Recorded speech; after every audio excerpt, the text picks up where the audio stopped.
ابو جہل نے اعلان کیا۔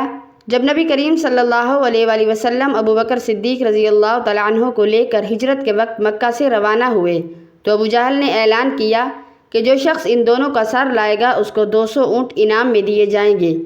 ایک آدمی نے رات کے وقت ان کو جاتے ہوئے دیکھا۔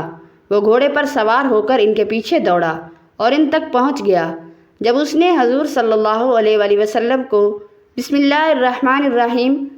ناظرین، ابو جہل حضور صلی اللہ علیہ وآلہ وسلم کا سب سے بڑا جانی دشمن تھا۔ ابو جہل نے حضور صلی اللہ علیہ وآلہ وسلم کو بہت تنگ کیا، بہت سی تکلیفیں دی۔ 13 سال ابو جہل نے حضور صلی اللہ علیہ وآلہ وسلم کو بہت دکھ دیے۔ جب یہ مرا تو حضور صلی اللہ علیہ وآلہ وسلم نے سجدہ کیا کہ یا اللہ تیرا شکر ہے کہ آج فرعون سے جان چھوٹی۔ ناظرین، بدر کی لڑائی میں جو کافروں کو شکست اٹھانی پڑی اس کا مکہ والوں کو سخت رنج تھا۔ وہ مسلمانوں سے اس ہزیمت کا بدلہ لینے کے لیے نہایت بے چین تھے۔ انہوں نے 1 سال تک مقابلہ کی تیاری کی۔ جب ان کے پاس اطمینان کے قابل مال و دولت اور لڑائی کا سامان جمع ہو گیا تو وہ شوال 3 ہجری کو رسول اللہ صلی اللہ علیہ وآلہ وسلم سے لڑنے کے لیے مدینے کی طرف روانہ ہوئے۔ اس دفعہ مکہ والوں کی تعداد 3000 تھی۔ ان میں سے 700 زرہ پوش جوان اور بہادر اور 200 سوار تھے۔ ابو سفیان لشکر کا سپہ سالار تھا۔ ان کے ساتھ 15 عورتیں دف لیے ہوئے تھیں جو بدر میں قتل ہونے والوں پر روتیں اور ان کو لڑائی پر ابھارتی اور غیرت دلاتی تھیں۔ یہ پیدل تھی اور سواروں کا گروہ 12 شوال بدھ کے دن احد پہاڑ کے نزدیک ذوالحلیفہ میں پہنچ کر ٹھہر گیا۔ نبی صلی اللہ علیہ وآلہ وسلم کو بھی اس لشکر کے آنے کی خبر ہو گئی۔ آپ نے مسلمانوں کو جمع کر کے ان سے بطور مشورہ فرمایا کہ مدینہ میں قلعہ بند ہو کر لڑنا میرے خیال میں باہر جا کر لڑنے سے زیادہ بہتر ہے۔ انصار میں سے کچھ اکثر لوگوں نے اس رائے کے ساتھ اتفاق کیا۔ آپ نے یہ بھی فرمایا کہ میں نے خواب میں دیکھا ہے کہ ایک گائے ذبح کی ہوئی میرے پاس پڑی ہے جو بہتری اور خیر کی علامت ہے، اور میں نے دیکھا کہ میری تلوار کند ہو گئی اور اس میں دندانے پڑ گئے، جن کے معنی یہ ہیں کہ مسلمانوں کو اس جنگ میں ہزیمت اٹھانی پڑے گی۔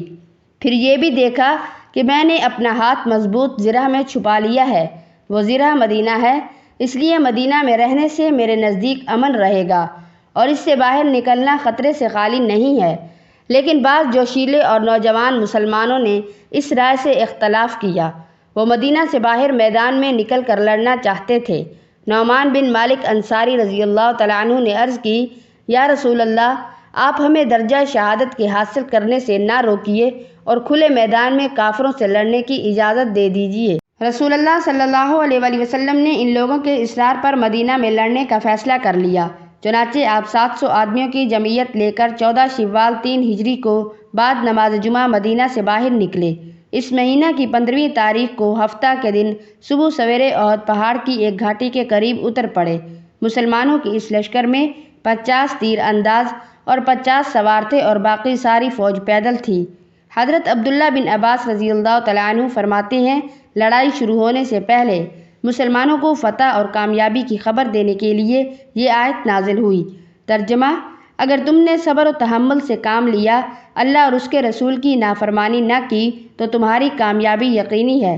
پیغمبر خدا صلی اللہ علیہ وآلہ وسلم نے بھی درہ کی حفاظت کے لیے تیر اندازوں کی جماعت کو متعین کرتے ہوئے فرما دیا تھا کہ ہم اس وقت تک غالب رہیں گے جب تک تم اس درہ کو نہ چھوڑو گے، چونکہ اس جنگ میں فتح اور نصرت کا وعدہ اس شرط کے ساتھ مشروط تھا کہ اگر مسلمان رسول اللہ صلی اللہ علیہ وآلہ وسلم کے حکم پر چلتے رہے اور ان کی نافرمانی نہ کی تو کامیابی کا صحرا مسلمانوں کے سر رہے گا، ورنہ وہ فتح اور نصرت کی خوشی سے محروم کر دیے جائیں گے۔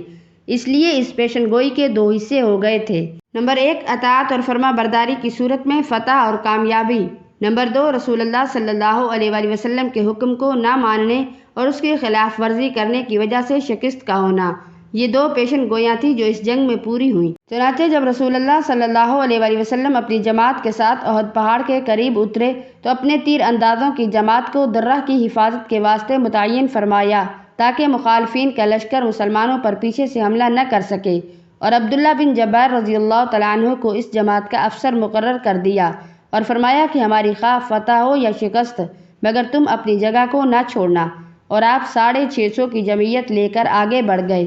جب دونوں لشکر ایک دوسرے کے مقابل ہوئے اور لڑائی شروع ہو گئی تو 3-4 گھنٹے تک نہایت خونریز جنگ ہوتی رہی۔ ابو دجانہ رضی اللہ تعالیٰ عنہ، جن کو رسول اللہ صلی اللہ علیہ وآلہ وسلم نے اپنی تلوار مرحمت فرمائی تھی، حضرت علی اور امیر حمزہ رضی اللہ تعالیٰ عنہ، دیگر اصحاب کرام کا ایک گروہ لڑتا ہوا کافروں کے لشکر میں گھس گیا اور ان کی صفوں کو چیرتا ہوا 17 رؤسا قریش اور لشکر کے سرداروں کو مار آیا۔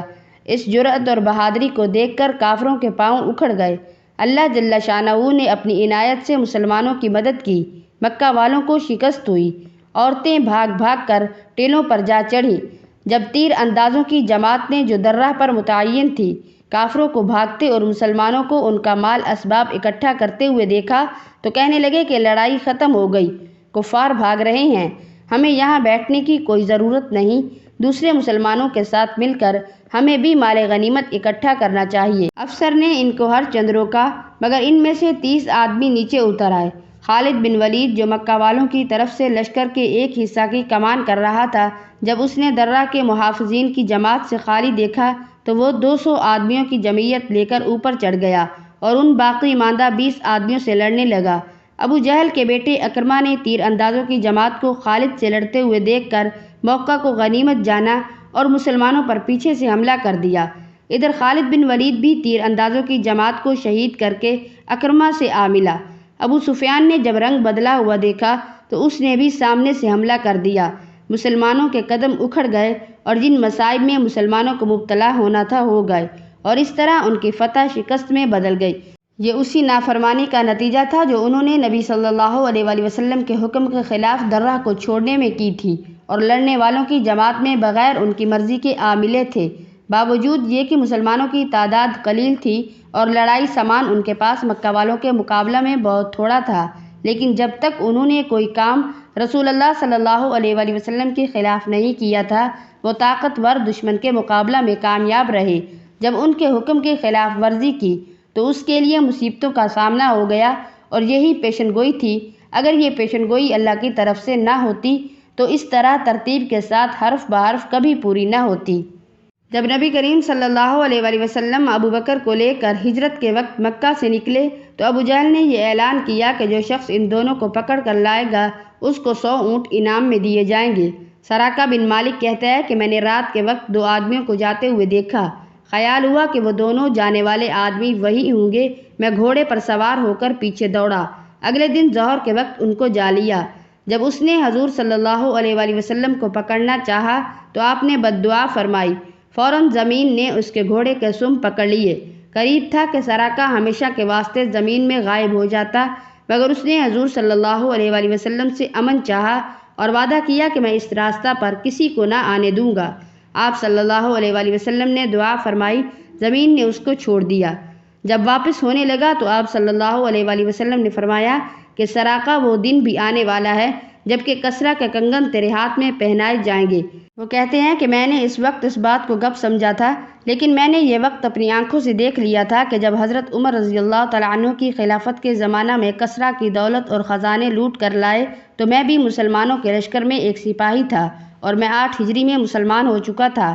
جب غنیمت کا مال تقسیم ہونے لگا تو کسرا کے کنگن میرے حصہ میں آئے، چونکہ حضرت عمر رضی اللہ تعالیٰ عنہ نے میرے متعلق پیشن گوئی سنی تھی، اس لیے انہوں نے وہ دونوں کنگن میرے ہاتھ میں پہنا دیے۔